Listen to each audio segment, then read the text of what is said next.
Hi, I'm Wes Kussmaul. I'm the CIO, CEO, and founder of the Village Group.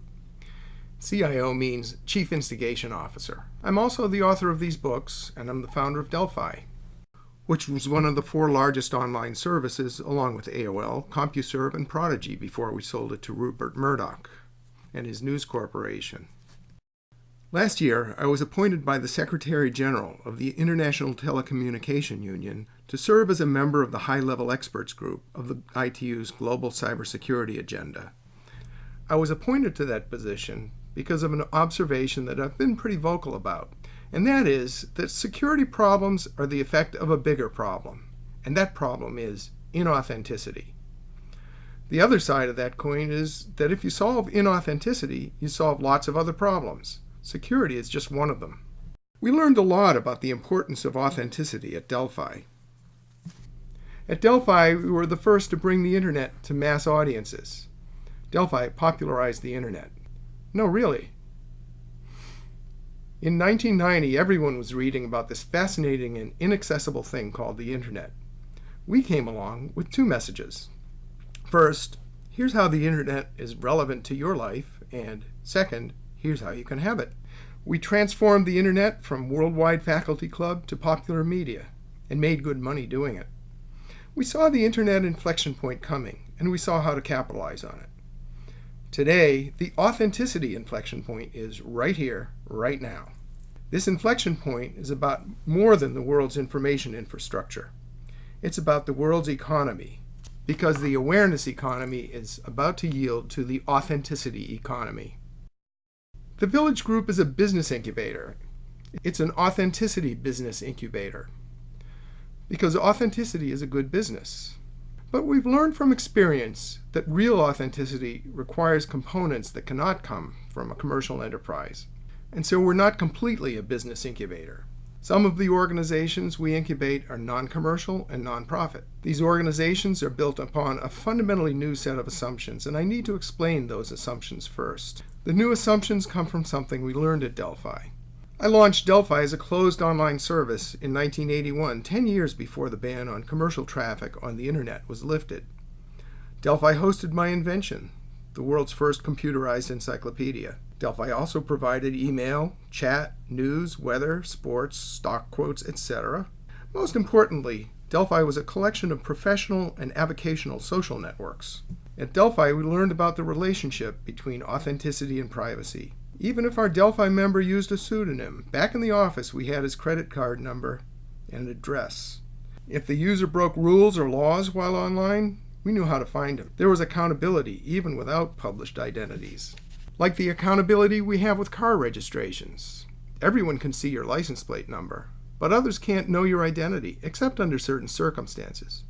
So we have anonymity and accountability at the same time.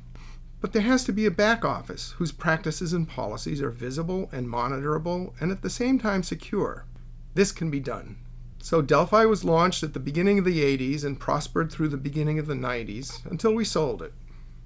That was before the big trouble, the epidemic of inauthenticity, with things like the dot-com bust, where seemingly outrageous predictions from analysts like Henry Blodgett suggesting that Amazon would double in value came true in a few weeks, causing investment banks to offer millions to try to hire those analysts to hype new dot-com underwriting business, with not a lot of attention paid to the merit of the companies being underwritten, with predictable results.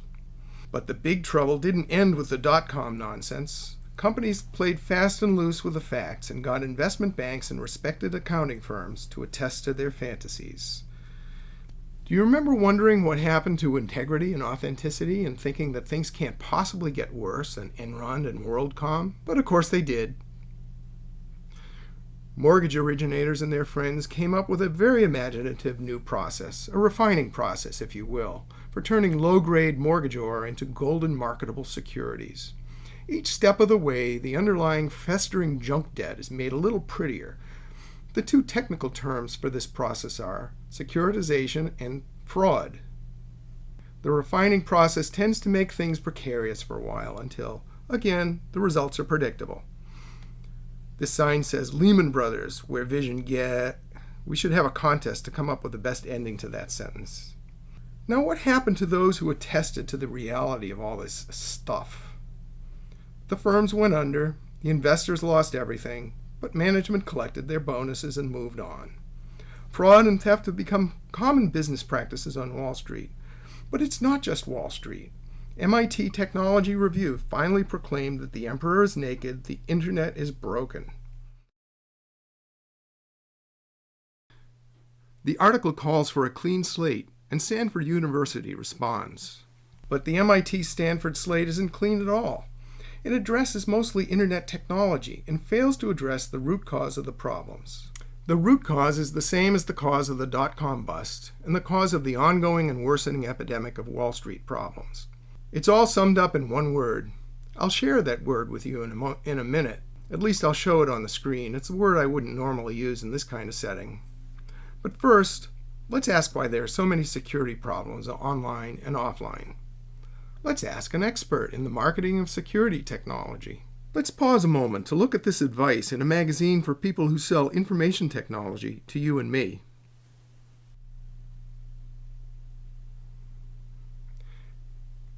The advice of Kapil Rana, a knowledgeable security expert, seems to be, do not solve the customer's information security problems. Because if you solve those problems with a well-thought-out and well-architected solution, then you deprive yourself of ongoing revenue. Kapil Rana's quote explains why there are no security architectures, as another distinguished security expert, the author of the Elgamal asymmetric cryptography algorithm, points out. No security architectures? The reason's clear if you think about it. If you build security using mature PKI building materials, which we'll talk about in a minute, and real architecture, that is, if you replace the irrational commando mindset with planning and architecture and the sale of security products, then what happens to sales of those products? You know, the money people spend for antivirus software and fancy firewalls called intrusion prevention systems and all the other stuff that doesn't work.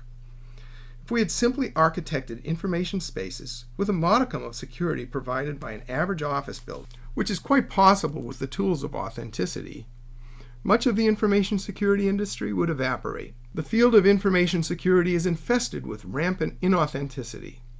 We've touched on one cause of that inauthenticity, but why do people buy this stuff? Let's look deeper to find out why this particular form of inauthenticity finds a market. When computers were made broadly available, they were like shiny trinkets offered to native peoples. They evoked either of two reactions, either gotta have it or get that demonic thing away from me. Neither reaction involved much thinking. As every new capability is introduced, enterprises and consumers tend to react in either of those two ways. But after a capability is around a while, people start to exercise thought. Can this help me? And if so, how? For years, the subject of information security has evoked more emotion than other areas of information technology. Ads for information security products are full of images of attack dogs and guard towers and razor wire, as though you could identify bad guys coming in over a network. Really, think about it. This fundamental assumption underlying most information security is preposterous. It is impossible to determine the intentions of the sender of a stream of bits. And just as people now stop to think about inauthenticity in mortgage-backed securities, they're also starting to actually think about information security, and none too soon. Now we can see that the root problem underlying our security problems is inauthenticity, and the cure for inauthenticity is authenticity. Look at Tyre Elgamal's view of security architectures again. Elgamal created a cryptographic algorithm of the type that's at the heart of PKI, which we'll talk about in a minute. Please don't let the word cryptography turn you off. There will be no math on the quiz. Seriously, we will not be introducing new technology today. Our concept and deliverable is simple and non-technical. It is authenticity.